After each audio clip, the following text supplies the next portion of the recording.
قال لهم أنا ما حزنت على نسائي وبناتي، أنا لما نظرت إلى الفاطميات تتراكض بين النيران تذكرت عمتي زينب، تذكرت فرار عمتي زينب والمنادي ينادي احرقوا خيام الظالمين، ألم المنادي ومصيبته. شو يقول الشاعر؟ حن وزفر زفرة عظيمة تشيب الراس، أبكي على زينب أسيرة عقب عباس، حرمة وضعيفة وضايعة والقوم أرجاس، زينب بعد عباس ضيعتها عجيبة، من شفت نار بوسطة الدهليز تلهب، تذكرت في كربلاء أحوال زينب، حرق الخيم سلب الحرم وأعجب أعجاب،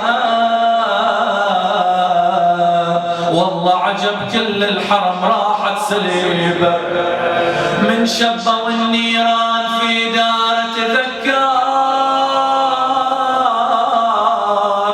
حالة عيال حسين ذاك الحال لك شاف، كل من بجانب في البرار من الفزع صار،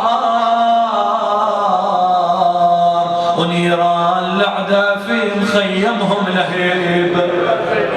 بعد يا شاعر قال من عاين النسوان تتصارخ بصيحات، الهم فزع والنار تتلاهى بضجات. شو تذكر نسى المظلوم من تركه والخيمة، والنار تتلاهى بحالتهم عصيبة، ظل بالحزن يهمل دموعه ويذكر حسين، ويذكر نساوين أهل فرت مالها معين، في ولية العدوان تهمل دمعة العين، ما ظل خدر لها يا واسفل تلتجيبه، ظل في بجاه ودخلت الشيعة تعزي، بمصاب حرق الدار دخلت لا تواسي، لأنهم يشوفون الدمع يجري بخده، وقلبه يتوقد من نار عظم المصيبة. ايش قالوا له؟ قالوا له سيدي، قالوا له حرق الدار مو أول فجيعة